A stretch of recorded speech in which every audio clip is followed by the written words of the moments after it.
Hello, and welcome to this video. Today I will be talking about underrated Disney movies. Now, by underrated, I don't mean necessarily literally underrated, although most of them are, but movies that aren't in the general discussion when it comes to Disney movies. So, when you think about Disney, you're probably thinking about the classic fairy tale adaptations like Snow White or Cinderella, or something from the Renaissance like Lion King or Aladdin. And obviously, they have a lot of movies that aren't either, that don't get the same amount of recognition just because they're not either. So today, I will be talking about those and basically giving you a little watch list. Oh, and also, spoiler alert to almost all of the movies I'll be talking about today. So if you want to skip a movie, the time codes will be in the description below.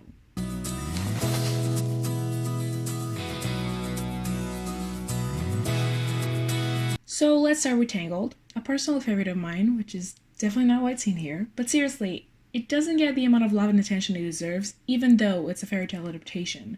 I mean, when you think of Disney princesses, you either think of the old, classy ones, or like the new, very profitable ones. And Tangled, unfortunately, is in this gray area that went almost unnoticed by audiences. So if you don't know, Tangled is the story of Rapunzel, who has magic hair, going against her mother to see the lights with this quirky yet charming criminal, Flynn Rider, or Eugene Fitzherbert. My real name is Eugene Fitzherbert. Depends on the day. Well, a fake reputation is all a man has. They fall in love, she finds out she's the princess. I am the lost princess, aren't I? Eugene almost dies, twice, actually thrice. This man deserves a break. But with the help of a horse and a chameleon, everything turns out fine. It has great characters with believable relationships and goals. I am seeing those lanterns. Oh, come on! What is it going to take for me to get my satchel back? I will use this. Tied with a compelling story with beautiful visuals and really good songs. I mean, what is there not to like?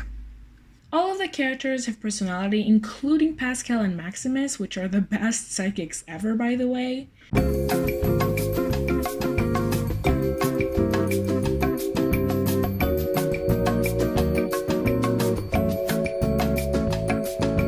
Mother Gothel is honestly terrifying, and Eugene's arc of understanding is more than a thief and is worthy of love, is pure, simple, and does not overshadow the main story. And the chemistry between him and Rapunzel is so good. It also has great jokes, and I never get tired of watching it.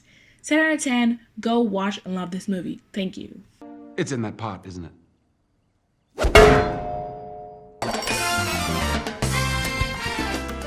So there's Emperor's New School, Emperor's New Groove, and Kronk's New Groove. I first watched Emperor's New School. It was a TV show that came out 6 years after the original that I think lacks exactly what makes the original so good. Kronk's New Groove is also not great, but they're all very enjoyable, so I'll just start with Emperor's New Groove. Kuzco is a very arrogant and spoiled emperor who wants to build a summer house where now lives Pacha and his family. He also fires Yzma because she was plotting against him. By the way, you're fired. So as a revenge, she tries to kill him, but accidentally turns him into a llama thanks to her clumsy assistant Kronk. Kuzco, trying to turn into a human again, needs the help of Pacha, who is willing to help only if Kuzco changes his mind. I can't let you go back unless you change your mind and build your summer home somewhere else. They learn about teamwork and how to appreciate each other, and everything turns out fine. I think what makes this movie great, apart from the characters, is the arc that Pacha and especially Kuzco are going through. Hey, listen, Pacha. You know, what I said to you back at the diner, I didn't really... So, you tired of being a llama? Yes! Obviously, it has a lot of humor, but also a lot of emotion, which is great and makes the movie more balanced. Kuzco, although being a complete douche, is actually really relatable, and I think represents a part of everyone's personality to some extent. Yzma is a charming villain, and Kronk is just the best. He's very naive and pure and serves a great addition to Yzma. 10 out of 10. To the secret lab! Pull the lever, Kronk. Wrong lever! Moving on to Kronk's New Groove.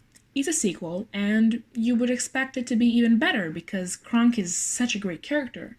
But actually, it's not the best. In this one, Kronk is now the head chef of a succeeding restaurant, preparing for his disapproving father visit, who's expecting Kronk to have a house with a wife and kids by this point, which he doesn't have, but he tells us, and actually the characters, how he almost had. First, he almost got a house as a side effect to one of Yzma's evil plans, and second, he fell in love with a fellow coworker in Camp Chipamunk, but sacrifices the relationship to help one of the chipmunks. At the end, his father arrives, and Kronk realizes his wealth is in his friendships. I've got everything.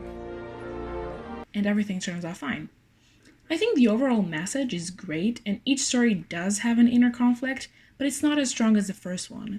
I think Kronk's character works best with Yzma's because of the significant differences in their personalities and motives, and although she is in one of the stories, I think she and Kuzco are missing in this movie, and it's very noticeable. That said, it is still very enjoyable and really funny, so 8 out of 10.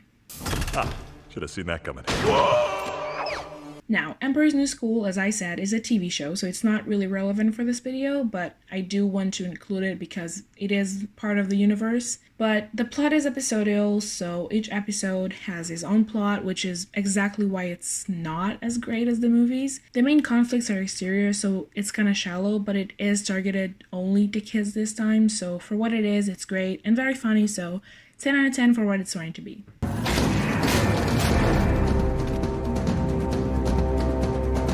So I actually grew up on Tarzan 2 because we didn't have the first one on DVD, which I hope you know what that is. I'm not that old.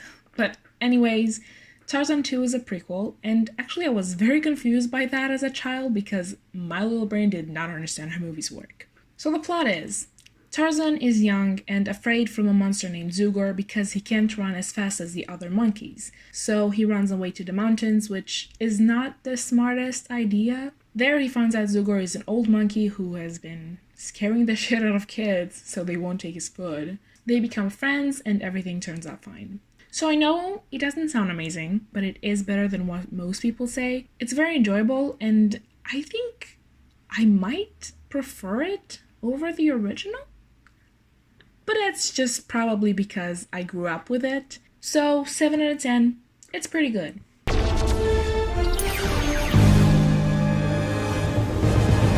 I always knew I wanted a dog, but this movie convinced me that I need a dog. Unfortunately, my parents were not convinced, and to this day I remain dogless. So this movie is about this cute-ass dog named, you guessed it, Bolt. Bolt is the star of a TV show as a dog with superpowers who protects his owner Penny from Dr. Calico. The twist is, Bolt actually believes he has superpowers and that everything happening on the show is real. If the dog believes it, the audience believes it. So then one day he escapes his trailer and gets lost, but with the help of a stray cat and a hamster, he learns about normal dog life. This is totally awesome! And finds his way back home, and everything turns out fine. This movie is heartwarming, especially to someone with a pet. I'm actually just guessing I don't have a pet yet, hopefully. There is again the arc of the secondary character, Mittens, who goes along with the main story and conflict without overshadowing it. She learns to trust humans and other animals again and lets go of her past to allow herself to live in the present. And that's told in the simplest way. They act like they love you. They act like they'll be there forever. And then one day they'll pack up all their stuff and move away and take their love with them and leave their declawed cat behind to fend for herself.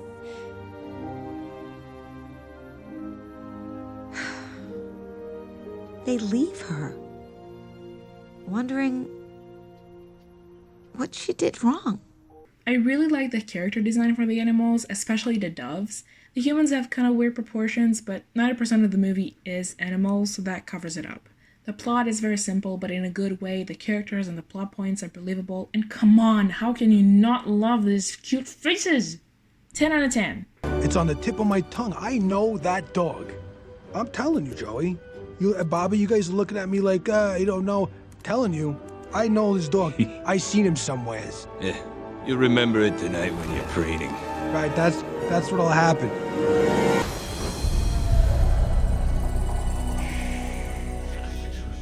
So Brother Bear 1 is my favorite out of the two, but I think they both fell victim to the ratings. Let's start with Brother Bear 1. It tells the story of Kenai, who turns into a bear after he kills the bear who killed his brother.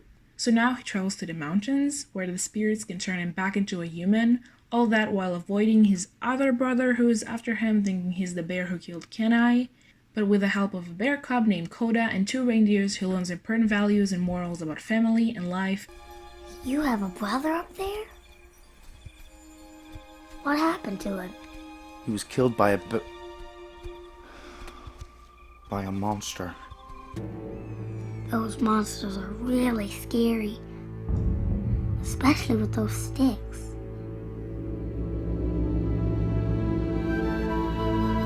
And everything turns out fine. I really like this movie. I think it's a great story told with beautiful visuals, and I really can't understand why it's extremely low rated. Koda is the sweetest, and his brotherly relationship with Kenai is very well portrayed and feels real. What do you expect from a little brother? The emotional beats catch you right in the heart, and did I mention Koda is the best? Say it with me. Koda! 10 out of 10 for me. I spy something with bark? Tree? Oh. Okay, I spy something, a vertical log. Tree. Yeah? Okay, I spy Tree. Oh! Okay, my turn? Tree. No, I got No, it counts. I didn't even spy anything. It counts. Okay. Tree. Now, Brother Bear 2, although not better in my opinion, has better ratings, which I still think are way too low. In this one, there is a new character, Nita, a childhood friend of Kenai who asks his help in her quest to burn her amulet in order of getting married. The great spirits told our shaman that this amulet bonds us as one. Really? So now, you and I have to go to Hokani Falls. Together? Like when we were kids? And burn it. And burn it! Burn it! What? Kenai and Nita rekindled their old friendship, much to Koda's jealousy, who is rightfully, if I might add, gets offended and runs off almost getting killed, only for everything to turn out fine.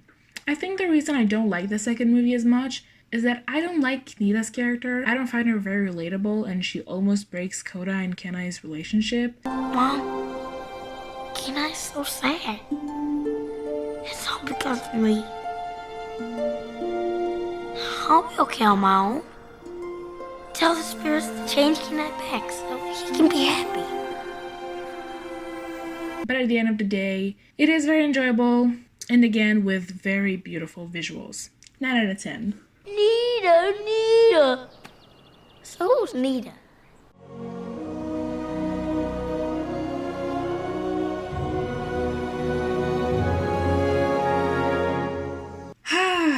Dinosaur. Out of all of these movies, this is the only one I can understand why it's underrated.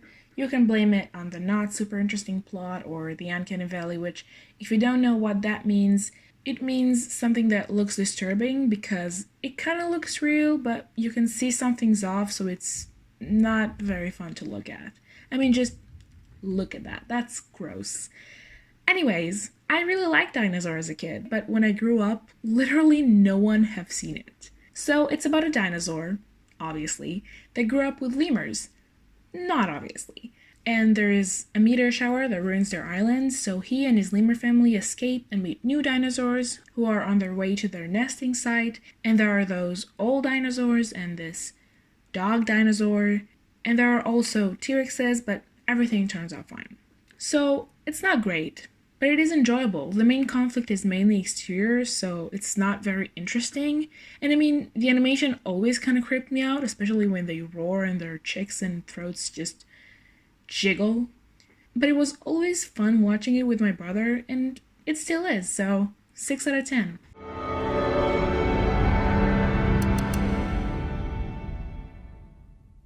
So Fantasia 2000 is a sequel to Fantasia 1940, and is the odd one out from the bunch because, well, it's an animated concert. So what they did is that they took classical music and animated a short story to each composition. With no words at all in the animation parts, they managed to tell 8 different beautiful stories with gorgeous concepts and visuals.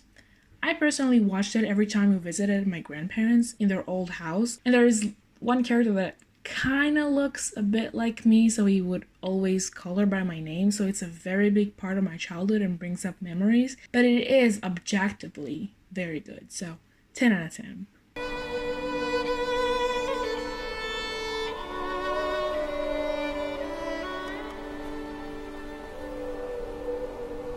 This movie is so good. I don't know why it's not talked about. So Treasure Planet is a really good science fiction movie with great characters, emotions, and story. Now, because I find it difficult to sum up the plot under a minute, I'll just have to leave a lot of plot details out, but trust me, it's way more interesting than it sounds. So basically, it's about Jim's adventures as a cabin boy aboard a spaceship, literally, to Treasure Planet. Treasure Planet? No. That's Treasure Planet. On the ship, he meets the crew who are actually pirates that plan on stealing the treasure, but with the help of Morph and an anthropomorphic cat and dog, everything turns out fine. It's Treasure Island in space. Now, as I said before, I assure you it is way better than it sounds. It has so much more depth and plot and characters, so not only the great story, but like the bad guy is the best guy. I most surely am. The actual story of the movie is not about the adventure or the treasure, but the relationship between Jim and Silver, and it is beautiful. I love this movie so much. I love the characters, I love the story, I love the world building. It's amazing, and the animation is so fun. 10 out of 10. Please, please, please go watch it if you haven't. It's so good. Hello. What brings you here, curious little one?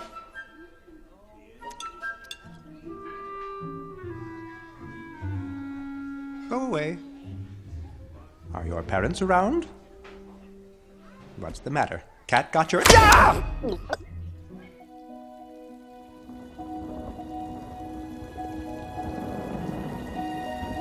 Oh my god. How do you even start with this movie? It's brilliant in my eyes. Now, I don't want to give away too much about the plot, and I can't really sum it up in such a short time, so I'll just read the IMDb premise line for you. Lewis is a brilliant inventor who meets a mysterious stranger named Wilbur Robinson, whisking Lewis away in a time machine, and together they team up to track down Bowler Hat Guy in a showdown that ends with unexpected twists of fate. Trust me, it's a masterpiece, and the ratings do not do it justice.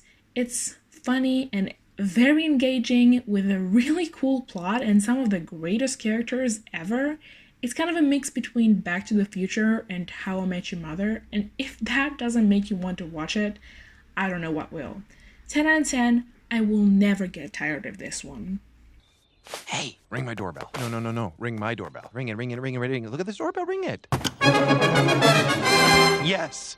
I think what makes most of those movies so good is that they're actually buddy films. They're going on a physical journey that represents their emotional journey. The main exterior conflict is what forces the relationship between the two main characters and the emotions out. So, what are those emotions, and why do I keep talking about them all the time? The inner conflict of each character is what makes the movie. And because it's in them, the only way it's gonna come out is through emotions. So what I'm saying is that in most of the movies I talked about, each character have her own inner conflict, which makes it much more interesting for the viewer. And that's why those movies hold up and aren't only for kids, as some may say or think, because those emotions and inner conflicts are something we can all relate to no matter how old we are. And if your parents or anyone says that it's stupid that you would watch an animated movie because it's for kids, well, tell them this. No, Mom. No, Dad. They have emotions. I have emotions. Therefore, it's for me too. And also, there's nothing wrong to watch things that are only for kids. It brings back the joy you felt as a kid, and I'm just bragging and dragging. I don't really have anything else to say, but stand on your own when you watch animated movies, no matter if they're only targeted for children or if they're Spider-Man Into the Spider-Verse. So, after all this madness, there was a little writing advice for you, and 11 movies I grew up on and loved as a child that I think deserves a whole lot more recognition and appreciation. Hope you enjoyed, and you really, really should go watch those movies if you haven't, or even if you have, there are really good ones in here. Thank you again, and bye!